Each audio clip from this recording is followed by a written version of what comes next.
인간은 우주의 병. 잔, 이제 당신은 진실을 이해하였지요. 당신은 이것을 기록해서 세계에 널리 알려야 합니다. 만약 지구인들이 우리들의 경험에서 혜택을 받고 2만 5천 년이나 축적된 과학 지식을 얻기를 원한다면 당신들이 우리들을 만나기를 바라고 있다는 사실을 보여주어야 하며, 또 무엇보다도 당신들이 그런 것을 받을 만한 자격이 있고 이 모든 일이 우리들에게 어떤 위험도 주지 않고 행해질 수 있음을 증명해야만 합니다. 만약 우리의 지식을 인류에게 준다면 인류가 그것을 올바르게 사용할 것이라는 확신이 있어야 합니다. 우리가 최근까지 관찰한 바에 의하면 지혜가 아직 지구를 지배하고 있는 것 같지가 않습니다.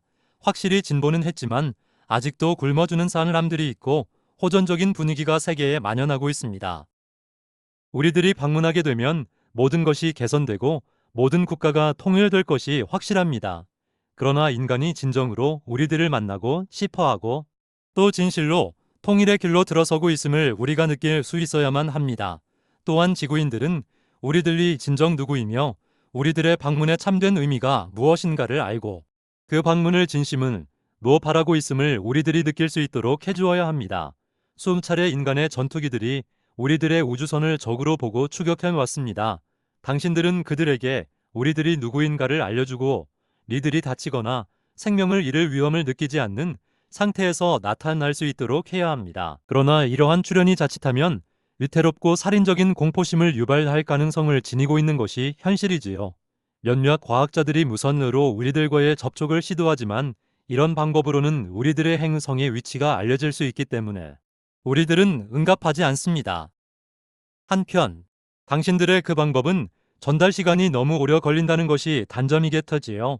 우리들의 통신장치는 당신들이 아직 발견해 내지 못한 파동을 사용함으로 당신들의 기술로는 포착되지 않습니다.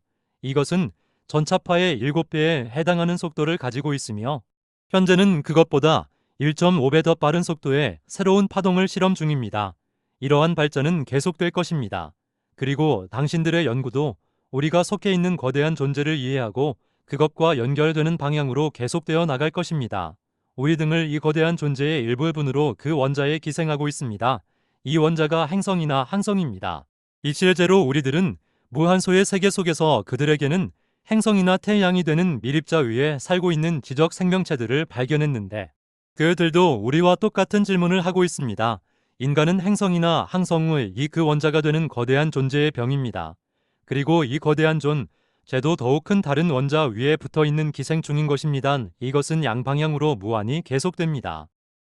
그러나 무엇보다 중요한 것은 이 병, 즉 인류가 끊이지 않고 존재를 계속하여 결코 소멸하는 일이 없도록 하는 것입니다.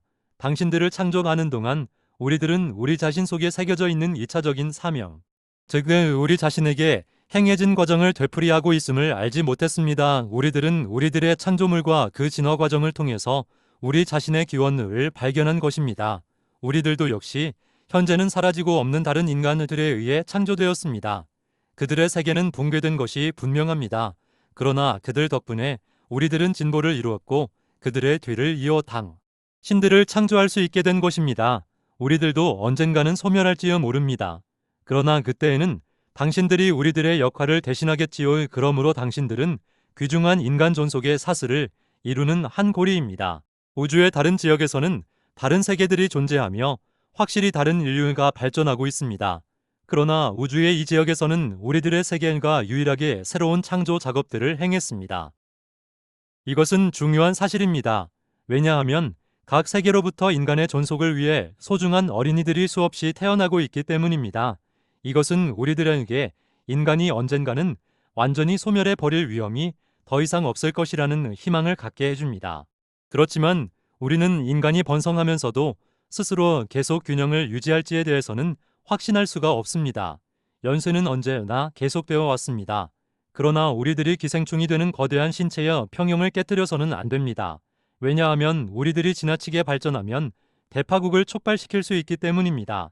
이럴 경우 인간은 퇴보하거나 최악의 경우 완전한 멸망을 초래할 수도 있을 것입니다. 건강한 신체에서 약간의 세균은 별 위험이 되지 않으나 그 수가 너무 증가할 경우 신체에 이상을 일으키는 질병을 일으키게 됩니다. 그러면 신체는 자연치유력이나 의약품의 도움을 받아 질병의 원인이 되는 병균들을 죽입니다. 분명히 중요한 것은 인류 자체가 소멸되지 않도록 충분한 숫자의 세계를 창조해야 한다는 것입니다.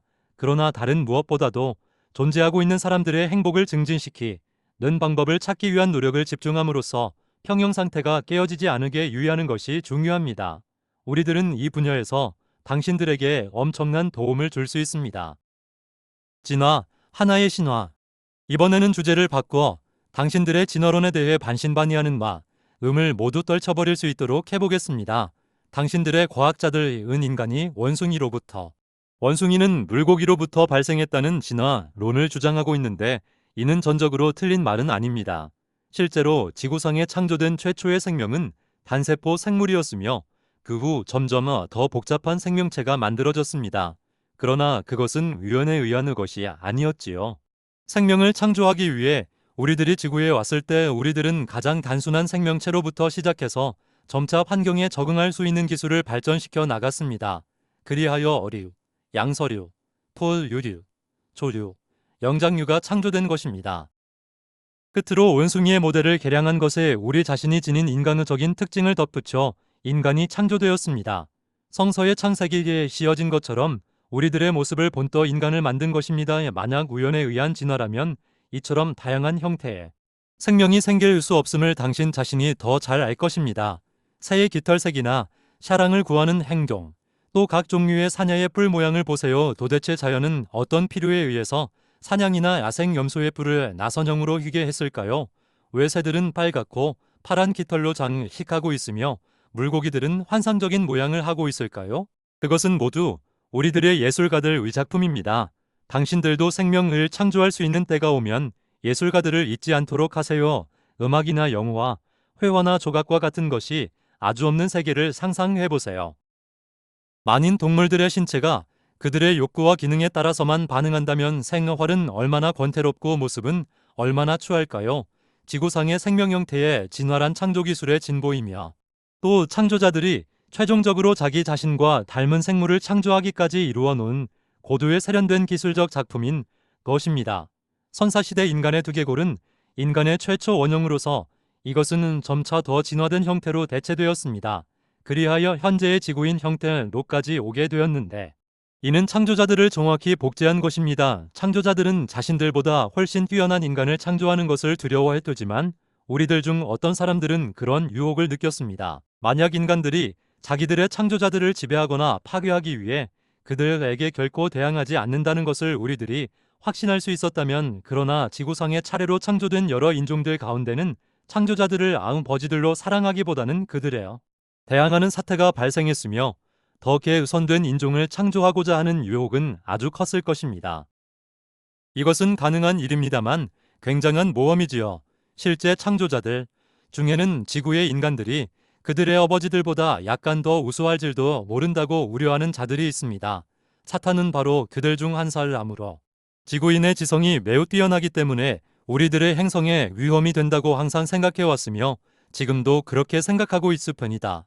그러나 우리들의 대부분은 당신들이 우리들을 사랑하고 우리들을 결코 해칠 생각이 없다는 것을 증명해 줄 것이라고 생각하고 있습니다. 그것이 당신들을 도우러 올 때까지 우리들이 바라는 최소한의 기대입니다. 인간에서 인간으로 매번 창조할 때마다 조금씩 개량해서 인종을 실질적으로 진화시키는 것이 가능합니다. 또 이 과정을 서서히 진행시킴으로써 창조자들이 창조물과 대결할 위험성을 느끼지 않는 범위에서 더욱 빠른 진보를 가능하게 할 수도 있습니다. 현재로서는 당신들에게 우리들의 과학 지식을 줄 수 있다고 생각되지 않으나 정치나 인간성에 관한 지식은 주어도 위험이 없으리라고 생각합니다.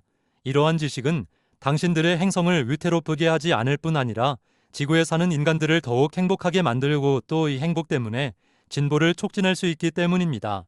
그것은 당신들이 은하 문명의 수준에 도달하기 위해 우리들의 원조와 유산을 받을 자격이 있음을 보다 빨리 우리들에게 보여주는 데에도 더 도움이 될 것입니다. 그렇지 않고 만약 인간이 공격성을 줄이지 않거나 평화를 유일한 목표로 삼지 않는다면, 만약 인간이 전쟁을 일으키고 무기를 제조하고 핵실험을 하고 또 권력을 잡거나 유지하기 위해 군대를 양성하는 자들을 그대로 둔다면 우리들은 그들이 우리들에게 위험이 되지 않도록 막을 것입니다. 그것은 또 다른 소돔과 고모라가 되겠지요. 지구인들이 서로를 공격할 때 다른 세계로부터 온 모습이 약간 다를 뿐인 우리들이 어떻게 인간에 대해 두려움을 느끼지 않을 수가 있을까요?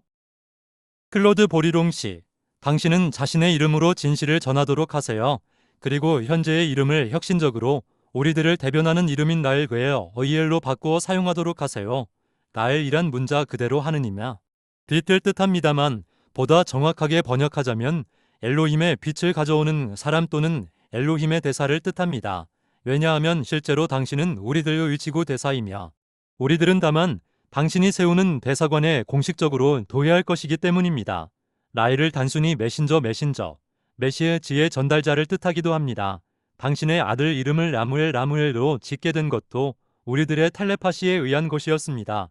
그것은 빛을 가져오는 자의 아들, 즉 우리들의 대사 또는 메신저의 아들임을 분명히 밝힌 것입니다. 그리고 나서 우주인은 다른 날처럼 되돌아갔다. 감사합니다. 구독과 좋아요 부탁합니다.